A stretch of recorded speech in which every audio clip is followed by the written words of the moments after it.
Chapter 10 start कर रहे हैं आपका, सर्कल्स, क्लास 10 से। कुछ एक बेसिक टर्म्स को देखते हैं सबसे पहले। बताओ सबसे पहले देख, सर्कल होता क्या है? क्या होता है एक सर्कल? इसकी एग्जैक्ट डेफिनेशन, कुछ आइडिया? स्कूल में हो चुका है चैप्टर। इसको डिफाइन कैसे करेंगे? हाँ भाई, सर्कल ये बला होती है, जैसे ट्रायंगल है कोई, उसको हम डिफाइन करते हैं ना। हाँ भाई, जिसकी 3 साइड्स हैं, जो क्लोज्ड है नेचर में, इसे ट्रायंगल को हम ऐसे डिफाइन करते हैं ना। ऐसे किसी सर्कल को कैसे डिफाइन करें? और देखो ये बन भी सही गया, फर्स्ट टाइम में ही है ना, लगभग सही बन गया। बताओ एक सर्कल को डिफाइन कैसे करेंगे? एक सर्कल होता क्या है? देखो, एक पॉइंट लिया मैंने, कोई भी एक पॉइंट लिया, ठीक है, ये पॉइंट। अब कोई भी ना इतना फिक्स्ड डिस्टेंस ले लो, कोई भी, वो 2 सेंटीमीटर हो सकती है, वो 3 सेंटीमीटर हो सकती है, 5 सेंटीमीटर हो सकती है, कितनी भी ना एक कांस्टेंट डिस्टेंस ले लो जितना आपका मन करे। फॉर एग्जांपल मैंने यहाँ पर ले ली 5 सेंटीमीटर। उसके बाद ना ये जो फिक्स पॉइंट हमने लिया है ना, इस पॉइंट से ना उस डिस्टेंस को लो। फॉर एग्जांपल मैंने यहाँ पर 5 सेंटीमीटर लिया है, उसके बाद पॉइंट्स लगाते चले जाओ, इसके चारों तरफ ना ऐसे पॉइंट्स लगाते चले जाओ, ठीक है, ऐसे ऐसे ऐसे ऐसे ऐसे ऐसे पॉइंट्स लगाते चले जाओ उस फिक्स पॉइंट से, और जितनी डिस्टेंस आपने ली है उतनी दूरी पर, है ना। इसके चारों तरफ आप इसे पॉइंट्स लगाते चले जाओ। उसके बाद ना उन सारे पॉइंट्स को ना ज्वाइन कर दो, उन सारे पॉइंट्स को ज्वाइन कर दो, तो क्या बन जाएगा? सर्कल बन जाएगा। बस यही है इसकी डेफिनेशन, ठीक है। एक फिक्स पॉइंट लिया, कोई भी एक कांस्टेंट डिस्टेंस ली, इसके चारों तरफ उसी सेम डिस्टेंस को रखना है, और उसके चारों तरफ पॉइंट्स लगाते चले गए, उन पॉइंट्स को ज्वाइन कर दिया, तो ये एक आकृति जो भी बन गई, जो भी शेप बन गई, उसी को हम बोलते हैं सर्कल, ठीक है। अब कुछ टर्म्स आप फटाफट और देखो, इस फिक्स पॉइंट को क्या बोलते हैं? इस फिक्स पॉइंट को क्या बोलते हैं?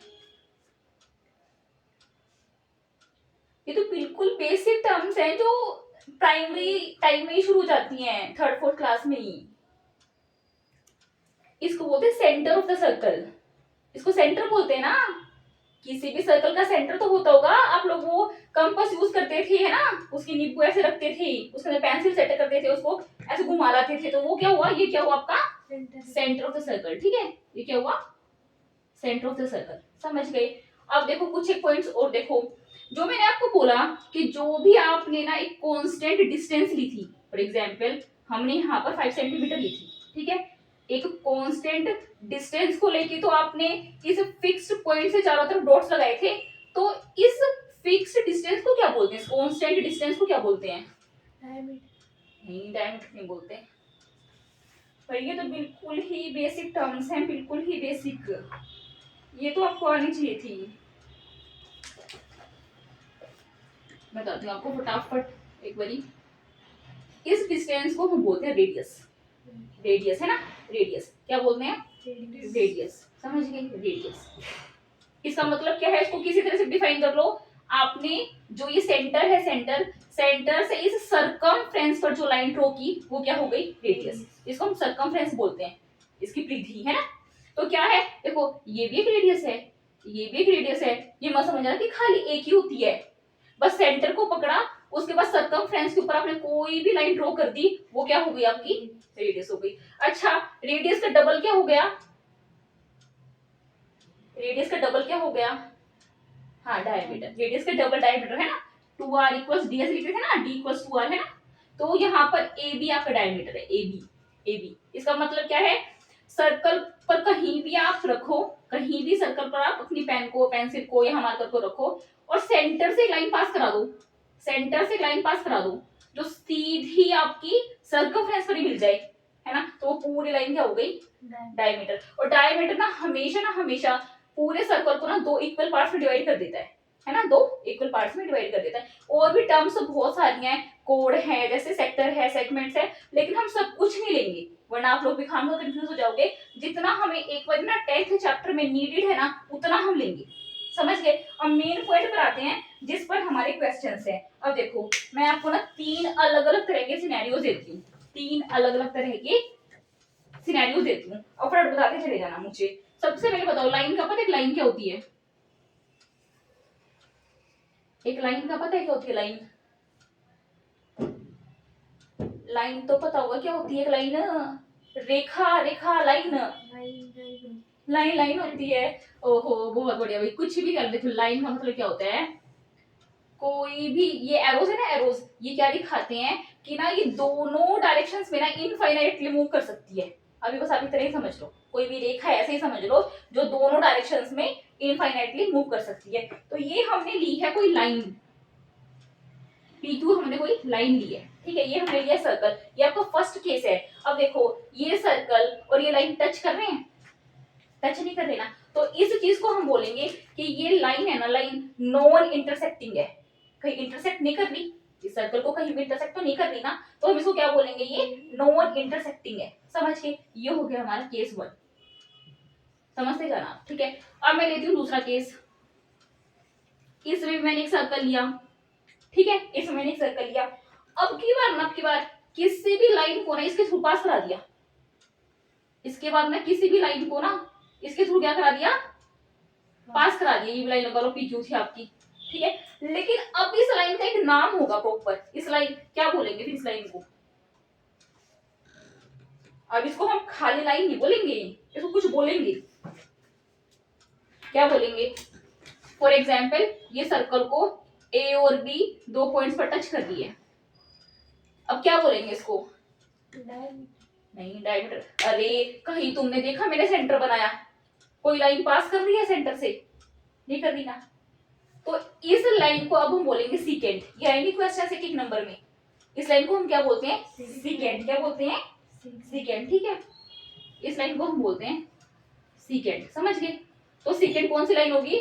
जो सर्कल के अंदर से निकलेगी, पहली कंडीशन सर्कल के अंदर से निकलेगी। दूसरी कंडीशन वो सर्कल को 2 अलग अलग पॉइंट्स पर टच करेगी, वो सर्कल को 2 अलग अलग पॉइंट्स पर टच करेगी। यहाँ पर A और B पर कर दिए, समझ गए। अब लेते हैं अपना थर्ड केस, अब लेते हैं अपना थर्ड केस। सर्कल के लिए रहने दो, अब लेते हैं अपना थर्ड केस। अब देखो, अब मैंने एक लाइन ड्रॉ की। पहले तो ये बताओ, ये PQ लाइन क्या सर्कल को टच कर रही है? ये PQ लाइन सर्कल को टच कर रही है? कितने पॉइंट्स पर कर रही है? हाँ एग्जैक्टली 1 पॉइंट पर टच कर रही है ये सर्कल को, है ना। एग्जैक्टली 1 पॉइंट पर टच कर रही है, समझ गए ना। अगर कोई लाइन ना, कोई लाइन सर्कल को एग्जैक्टली 1 पॉइंट पर टच कर रही है, लेकिन मैंने एक वर्ड यूज किया यहाँ पर लेकिन, वो रेडियस के साथ ना, रेडियस के साथ 90 डिग्री का एंगल भी बना रही है। लेकिन अगर वो रेडियस के साथ 90 डिग्री का एंगल भी बना रही है तो उसको हम क्या बोलते हैं? टेंजेंट। टेंजेंट, पूरे चैप्टर में हम टेंजेंट्स को ही डील करने वाले हैं चैप्टर में, इसलिए ये बेसिक्स करने बहुत जरूरी थे। इसको हम बोलते हैं टेंजेंट, समझ गए। तो मेनली आपने क्या सीखा? मेनली क्या सीखा कि कोई लाइन अगर सर्कल के अंदर से पास करती है, पहली चीज, अलग अलग पॉइंट्स पर टच करिए, मींस 2 पॉइंट पर इंटरसेक्ट करते हुए गुजर रही है किसी सर्कल से, तो वो तो हो गई आपकी सीकेंट।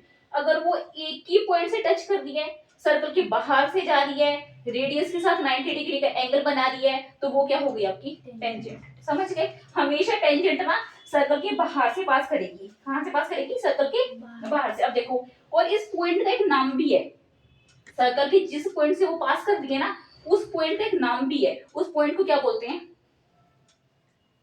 उस पॉइंट का एक नाम भी है, जिस भी पॉइंट से वो टच कर रही है सर्कल के, उस पॉइंट को हम कुछ बोलते हैं। उस पॉइंट को हम क्या बोलते हैं? उस पॉइंट को हम बोलते हैं पॉइंट ऑफ कांटेक्ट। क्या बोलते हैं?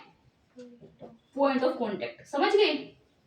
क्या बोलते हैं? कांटेक्ट, समझ गए। उस पॉइंट को, ये आएंगे वर्ड्स बार बार ताकि आप लोगों को क्वेश्चन कंफ्यूजन ना हो कि क्या ये पॉइंट ऑफ कांटेक्ट है, क्या ये टेंजेंट है ना। तो ये हो गया पॉइंट ऑफ कांटेक्ट। अब आप देखो, कुछ एक 2 थ्योरम्स यूज होंगे उस पूरे चैप्टर में, उन दोनों थ्योरम्स को और देख लो आप लोग फटाफट। क्या है ये? देखो, थ्योरम आपकी 10.1 146 पेज नंबर के ऊपर है। ये सेम यही चीज है जो मैंने बता दी। The tangent at any point of a circle is perpendicular to the radius through the point of contact। मैंने देखो ये सारे वर्ड्स लिखे हैं, पॉइंट ऑफ कांटेक्ट, है ना, टेंजेंट, रेडियस के साथ क्या बना रही है? 90 डिग्री का एंगल। तो आपकी थ्योरम भी 10.1 बिल्कुल इंपॉर्टेंट है। अभी हम प्रूफ नहीं कर रहे, क्योंकि ना तो प्रूफ आपको करके दिखाने एग्जाम में, और दूसरी बात जो ये प्रूफ्स होंगे ना, ये में ना सिमिलैरिटी के कॉन्सेप्ट्स यूज होंगे। और अभी हमने ना 6 चैप्टर किया नहीं है सिमिलरिटी वाला, तो वो कॉन्सेप्ट्स भी नहीं आते आप लोगों को, कुछ प्रूफ आने भी नहीं है, तो डायरेक्टली ना हम रिजल्ट्स को याद करते हैं। एक बार समझ गए इतना। अब देखो एक थ्योरम और देखो जो आपकी यहाँ पर 10.2 एक्सरसाइज में यूज होगी, वो भी हम यहीं पर ले लेते हैं। वो थ्योरम क्या कह रही है, ये है आपकी पेज नंबर 149 पर। ये कह रही है कि ना कोई भी ना एक्सटर्नल पॉइंट से, एक सेकंड रब कर लेती हूँ, किसी भी ना एक्सटर्नल पॉइंट से हम दो टेंजेंट्स को ड्रॉ कर रहे हैं। किसी भी एक्सटर्नल पॉइंट से अगर हम दो टेंजेंट्स को ड्रॉ करें, ये बना लिया सर्कल, ये ले लिया, कोई भी कहीं भी ले लो, एक्सटर्नल पॉइंट यहां ले लिया, है ना। किसी भी एक्सटर्नल पॉइंट से ना दो टेंजेंट्स को ड्रॉ कर लो, किसी भी एक्सटर्नल पॉइंट से दो टेंजेंट्स को ड्रॉ कर लो, ठीक है। तो ये क्या कह रहे हैं, किसी भी एक्सटर्नल पॉइंट से ना अगर आप ना दो टेंजेंट्स को ड्रॉ करोगे ना, फॉर एग्जांपल ये क्यू ले लो पॉइंट, ये आर ले लो, है ना, कुछ भी ले लो, ये एम ले लो, तो हमेशा ना उन टेंजेंट्स की ना लेंथ बराबर होगी। 10.2 यही कह रही है, चाहे पढ़ के देख लो, the length of tangents drawn from an external point to a circle are equal. समझ गए, कोई भी पॉइंट लिया आपने एक्सटर्नली बाहर, सर्कल के बाहर कोई भी पॉइंट लिया आपने और आपने दो टेंजेंट्स ड्रॉ कर दी, दो टेंजेंट्स ड्रॉ कर दी, तो उन दोनों टेंजेंट्स की लंबाई बराबर होगी। हम बराबर लेंथ कैसे दिखाते हैं, ठीक है। कई बार हम एक एक निशान लगा लेते हैं, किसी ट्रायंगल में आप सिमिलरिटी में सीखोगे ये चीज, कई बार ऐसे दो दो भी लगा लेते हैं अगर हम ऑलरेडी वन वन लगा चुके हैं। तो किसी भी एक्सटर्नल पॉइंट से हमने दो टेंजेंट्स को ड्रॉ किया किसी भी सर्कल के ऊपर, तो हमेशा उन टेंजेंट्स की जो लेंथ है वो हमेशा बराबर होती है। ये हो गए कुछ एक पॉइंट्स। एक पॉइंट ये भी होता है कि कोई भी एक पॉइंट है ना, कोई भी एक पॉइंट है, ठीक है, उस एक पॉइंट से ना एक पॉइंट पर ना एक ही टेंजेंट ड्रॉ की जा सकती है, एक पॉइंट पर ना एक ही टेंजेंट ड्रॉ की जा सकती है। इसका भी रीजन समझो आप, क्यों है इसका रीजन, क्या है ये कहानी। देखो मैं क्या कह रही हूँ कि कोई भी आपने सर्कल लिया, ठीक है, अब टेंजेंट का मतलब ही क्या होता है, जो आपकी रेडियस के साथ क्या बना रही है, 90 डिग्री का एंगल बना रही है। ये हो गई आपकी रेडियस आर, ये हो गई आपकी पी क्यू, कोई भी टेंजेंट, समझ गए। तो मैं क्या कह रही हूँ, अगर ये एक पॉइंट है ना, ये पॉइंट है, तो इस पॉइंट से ना एक ही टेंजेंट निकलेगी। ऐसा नहीं है कि इस एक पॉइंट से कोई दूसरी टेंजेंट निकल जाएगी। इस पॉइंट से ना लाइंस तो आप बहुत सारी निकाल दो, देखो देखो, इस पॉइंट से हो सकता है कि आप लाइन ऐसे निकाल दो, हो सकता है इस पॉइंट से आप लाइन ऐसे निकाल दो। देखो ये तो सर्कल के अंदर से जा रही है, पहली बात तो टेंजेंट तो सर्कल के अंदर से जाती ही नहीं है ना। तो इस पॉइंट पे ना टेंजेंट एक ही बनेगी। ये क्वेश्चन आएंगे किस नंबर में, लाइंस तो हो सकता है कि आप इनफाइनाइटली गुजार दो किसी एक पॉइंट से, लेकिन कोई भी आप पॉइंट ले लो, ये पॉइंट ले लो, ये पॉइंट ले लो, ये पॉइंट ले लो, किसी एक पर्टिकुलर एक पॉइंट पर ना टेंजेंट कितनी बनेगी, एक ही बनेगी। अब मुझे बताओ पूरे सर्कल में कितने टेंजेंट्स ड्रॉ कर सकते हैं, फिर पूरे सर्कल में फिर कितने टेंजेंट्स ड्रॉ कर सकते हैं, चार। चार चार का क्या कॉन्सेप्ट, आपने चार ही क्यों वर्ड यूज किया, चार ही नंबर क्यों लिया, हाँ बहुत सारी बन सकती हैं। अभी स्टार्टिंग में यही तो किया था, बिल्कुल बेसिक से स्टार्ट कर रहे हैं कि कोई भी पॉइंट लिया है, एक फिक्स डिस्टेंस ली, उसके बाद उस फिक्स डिस्टेंस से नंबर ऑफ पॉइंट्स लगाए इसके चारों तरफ। अरे जब हम पॉइंट्स इनफाइनाइट लगा रहे हैं, हर एक पॉइंट से एक टेंजेंट निकल सकती है, तो पॉइंट्स इनफाइनाइट है तो टेंजेंट्स भी इनफाइनाइट हो सकती हैं। समझ गए ना, ये था एक पॉइंट। और एक लास्ट पॉइंट और है कि किसी भी सर्कल के अंदर ना जो पैरेलल टेंजेंट्स है ना, पैरेलल टेंजेंट्स मैक्सिमम दो बन सकती हैं। अब देखो ये है तो ऑब्वियस बात है कि बस इसके पैरेलल यहाँ पर आप एक और बना दोगे, और कितनी बनाओगे, जो आपकी रेडियस के साथ 90 डिग्री एंगल बनाती होगी। तो एक टाइम पर ना एक सर्कल के अंदर ना मैक्सिमम ना जो पेयर ऑफ आपकी टेंजेंट्स हैं, ठीक है, वो कितनी बन सकती हैं, दो बन सकती हैं। समझ गए। तो ये थे कुछ एक पॉइंट सर्कल आपके चैप्टर से, जिससे ना क्वेश्चन बहुत इजीली सोल्व हो जाएंगे। ठीक है, करें इसको वाइंड अप, है ना। तो राधिका कर दो इसको क्लोज, क्वेश्चन स्टार्ट कर रहे हैं उसके बाद।